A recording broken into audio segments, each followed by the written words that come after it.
Early morning in the Biggersburg and the smell of bacon cooking wafted over race headquarters at the Atlas Copco 400 with early risers full of the joys of spring. The pit area was a hive of activity as teams made their final checks or worked frantically to sort out last-minute problems, and the countdown to the start of race is always an awkward time with tension starting to build among race teams and enthusiasts. A couple of redcoats wandering around in battle dress were a reminder of the role the Biggersburg region has played in South African history.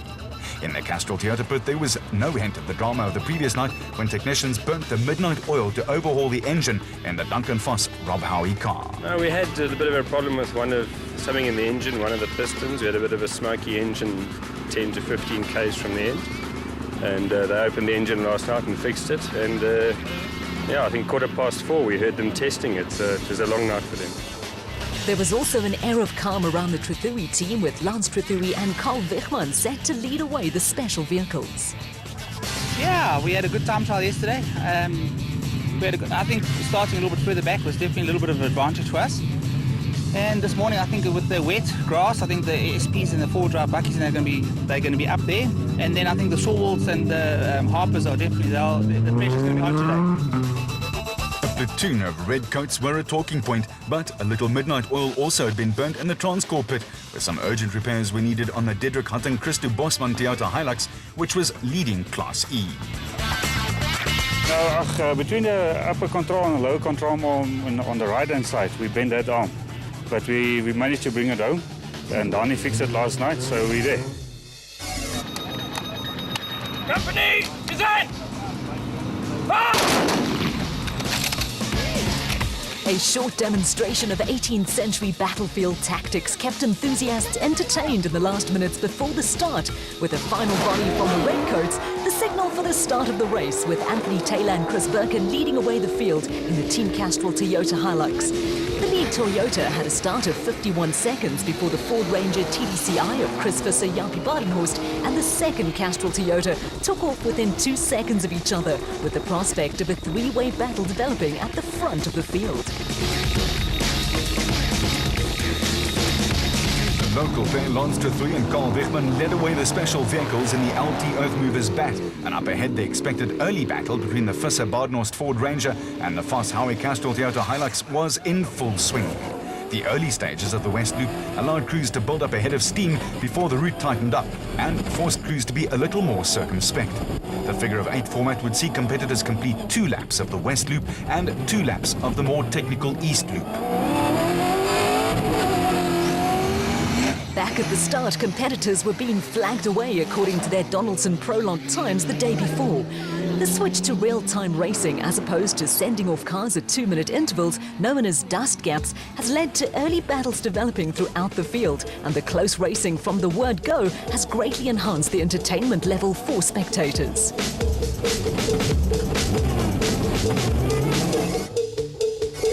The first section of the race was run on the Western Loop and followed the same route as the Donaldson Prologue.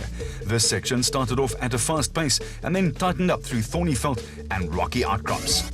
At the front of the field, Anthony Taylor and Chris Birkin were setting a hot pace in the Team Castrol Toyota Hilux.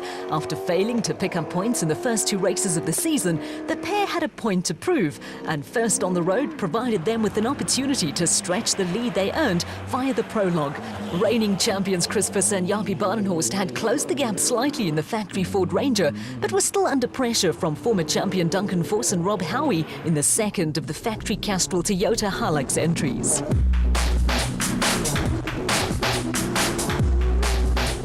Ominous sign that all was not well with the Team Ford Ranger, and the first change in the pecking order at the front of the field came when Foss and Howie went past Visser and Badenhorst, who had come to a halt on the side of the track.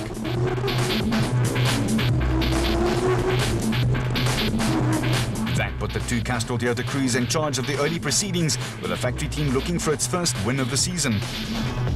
Hannes Robbe and Henk de Steege started just over 2 minutes behind Taylor and Birkin in 4th in the RFS BMW X3, and the gap between the 2 cars was quickly stretched to over 3 minutes. At the front of the special vehicle category, Lance Trethewey and Carl Wegman lost a few seconds when a local resident claimed right of way. That little confrontation was soon settled when the local decided on taking a swim instead. The KZN crews then politely moved over to let Grobler and Christiege go steaming past, with the action starting to hot up as little skirmishes started to develop throughout the field. At least one spectator was in the pound seats, and behind Trethewey and Wegman, the scene was set for drama. After the prologue, only 20 seconds separated Collie and Quinton Silwald in second and Nick and Ryan Harper in fifth place. Bulla Boetis and Jan Pretorius with a surprise package on the Donaldson prologue, with the Mpumalanga crew still running third in the Boetis Vervloer bat. Boetis and Pretorius were starting to come under a little pressure from Herman and Wegard Silwald, who were in hot pursuit in their Silwald Racing SVR, and another father and son combination and Nick and Ryan Harper were holding station in their motorized bat.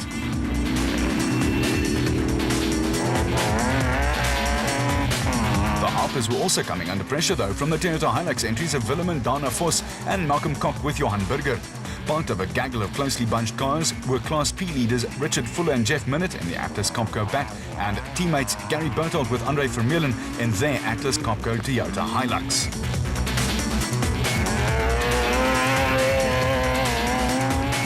New talent is welcomed with open arms in the ABSA Off-Road Championship, and Richard Fuller has made a big impression since making his debut for the Atlas Copco team on the Adenko 400 at the start of the season. Partnered by the highly experienced Jeff Minnett, the former kart racer was on the Class P podium in only his second race and looks to be a driver for the future.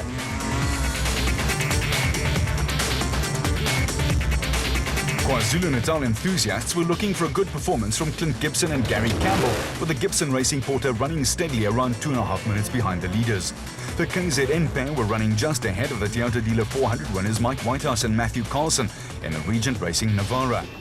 The brothers-in-law started the day lying second in the Production Vehicle Championship and take a measured approach to their racing, with consistency a major weapon.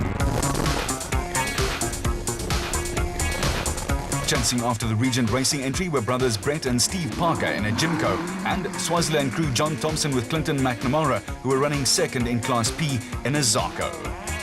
Looking to make up early ground after a disappointing Donaldson prologue were Chris Deploy and Henk Janssen van Vieren in the new RFS BMW X3.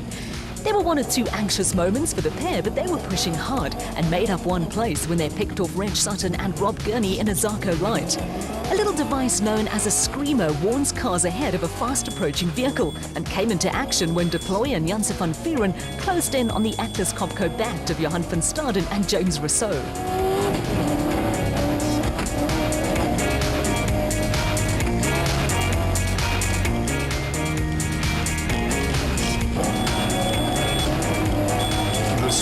Van Staden and Rousseau plenty of warning that someone behind them was in a hurry, and one Pretoria crew politely moved out of the way for another. Van Staden and Rousseau are the reigning Class P champions and have yet to come to terms with the new Atlas Copco Spec 5 bat running in Class A. They were 4.5 minutes down on the leaders and were being closed down by a flying Jimmy Zahos and Stefan Kutsia, who'd made up a couple of places and had moved ahead of Reg Sutton and Rob Gurney in the Zarko Light.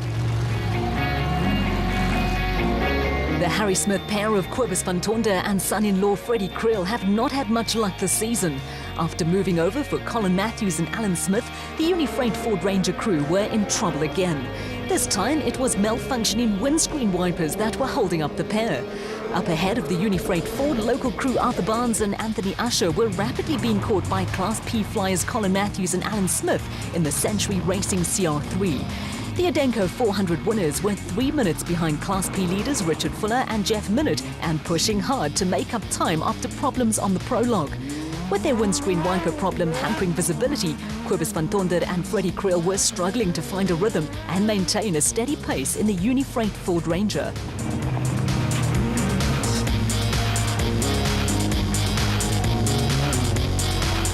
There was still an early morning chill, but the racing was fast and furious, with the Team Ford Racing Ranger of Lance Woolridge and Ward Huxtable under pressure from Class D leaders Louis Weigelt and Francis Boersma in the N1 4x4 Toyota Land Cruiser. Perseverance is a watchword for brothers Keith and Andrew Machanete, who've taken over the lead in Class B in the Zarko, with the siblings running just ahead of local pair Mark Saru and Don Blakey in a Pro Yisco. Behind them, Mpumalanga brothers Johan and Werner Horn had moved into second place in the Class D in the Malalan Toyota Land Cruiser, while Dedrick Hatting and Christo Bosman were still leading Class E and going along steadily in the Transcore Toyota Hilux.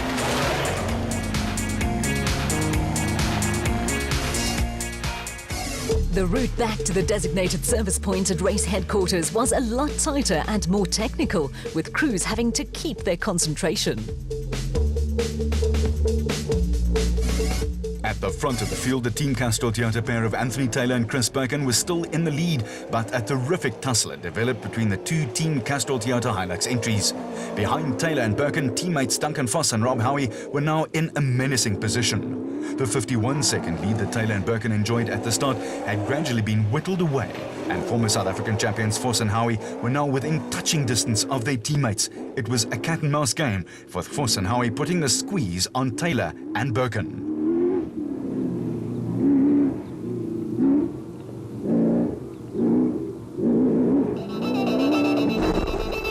No team orders in the Castrol Toyota squad, and Taylor Birkin and Force Howie were left to fend for themselves. It was a thrilling little cameo performance from two highly experienced crews. Taylor and Force are both South African circuit racing champions, and the two of them have been around the block a couple of times. The two Castrol Toyota Hilux double cabs were finally realizing their potential, and the two crews were clamping a tight hold on the production vehicle category.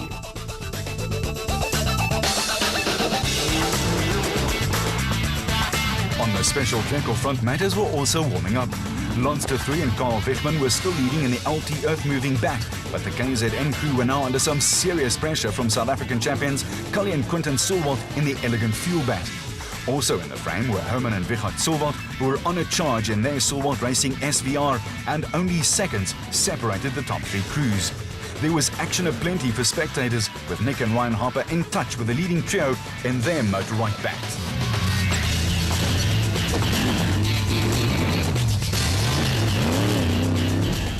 With Chris Visser and Jaapie Badenhorst losing time in the Team Ford Ranger, Hannes Grobler and Henk ter Steege had moved into third place in the production vehicle category in the RFS BMW X3. There were sections of the route that had to be tackled with a great deal of circumspection, with crews like Grobler and ter Steege calling on years of experience. The RFS BMW was around 3 minutes behind the leaders, but running strongly. Behind the BMW, the Rustenburg-based father and son team of Willem and Dana Force was still holding down fourth place, but their pace had slowed. An electric radiator fan on the Forces Toyota Hilux was playing up, and the pair were nursing the car towards the designated service point.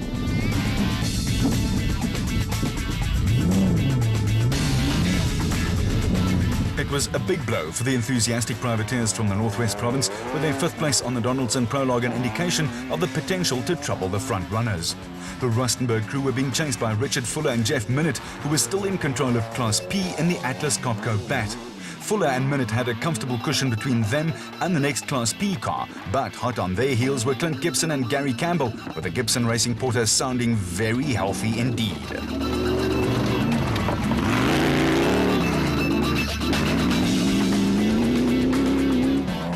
Some interesting battles had developed throughout the field, and Gary Bertholdt and Andre Vermeulen moved up a notch when they took the Atlas Copco Toyota Hilux ahead of the Toyota Hilux of Malcolm Koch and Johan Berger.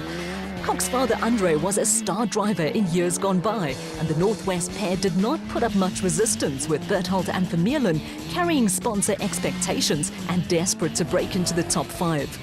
Behind this battle, Toyota Dealer 400 winners Mike Whitehouse and Matthew Carlson were content to let Brett and Steve Parker go by, with both cars passing the stricken Ford Ranger of Chris Visser and Jaapie Badenhorst. Whitehouse and Carlson were putting together another of their trademark performances and were now on the fringes of the top 5 in the production vehicle category. Just behind the Regent Racing Nissan Navara, Chris Deploy and Henk Janssen van Vieren were desperate for a good result in the petrol version of the two BMW X3 entries running under the RFS banner. The car was having only its second outing, with the crew hoping for a clean run free of teething problems. Off-road races don't often take prisoners, and Jimmy Zaas and Stefan Coetzee muscled the Cobalt Racing Porter ahead of the Atlas Copco bat of Johan van Staden and James Rousseau. The fast but erratic Zahos and Coetzee were long gone when Chris de Plooy and Henk Janssen van Vieren moved over to let Johan van Staden and James Rousseau move ahead of the RFS BMW. The Parker brothers are a cheerful pair who enjoy their racing. They were running around 4.5 minutes behind the lead Class A car and looked to be enjoying themselves. The Parkers had moved ahead of the Boertes Vervoer bat of Bulle Boertes and Johan Pretorius, who was struggling with intercom problems and an odometer that was playing up, and from third at the start, they had dropped back to 8 minutes behind the special vehicle leaders. At the other end of the scale, Regent Racing Jimco pair Archie Rutherford and Mike Lawrenson were back in the Class P frame, and after a disappointing Donaldson prologue, a steady run and retirements had moved them up the pecking order.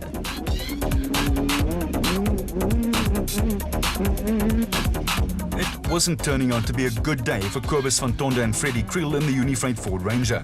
The Harry Smith pair were now around 18 minutes off the pace set by the production vehicle leaders and were under attack from Evan Hutchison and Donnie Stassen, who had problems of their own in the 4x4 Motorride Revo. Former SA champion Hutchison and Stassen were battling suspension and power steering problems, while the Unifreight Ford's windscreen wiper problem had now reached crisis proportions. Hutchison and Stassen made use of the screamer device to get past the Unifreight Ford, and body language inside the cab set it all for Van Tonde and Kriel, who made an unscheduled pit stop at the end of the loop to fix the wiper problem.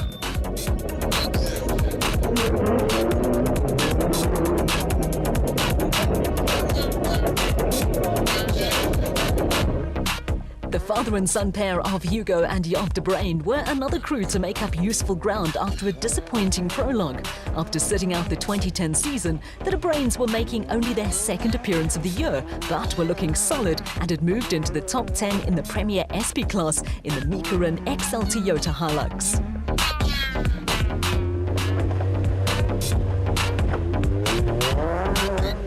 There was also a solid look about Northwest crew Jannie Visser and Yorks Leroux in the International Toyota Hilux. Visser is the brother of Chris Visser, and the former Class E champions already had a podium finish to their names this season at the Adenko 400. Steaming up behind the Visser-Leroux combination were Louis Weichelt and Francis Boersma, who were in control of Class D after the early retirement of reigning champions Dion Venter and Ian Palmer in the 4x4 Mega World Toyota Hilux.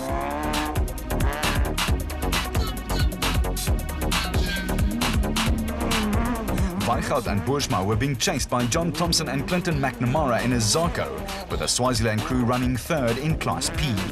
A little further back, brothers Keith and Andrew Maganete, still going along steadily in another Zarko, were in charge of Class B, where there had been a high rate of attrition. For Mpumalanga-based brothers Johan and Werner Horn, the race ended in dramatic fashion when they managed to toss the Mullerline Toyota Land Cruiser onto its side. A little outside assistance was needed to get the Toyota back on its wheels, but the Horns' day was over.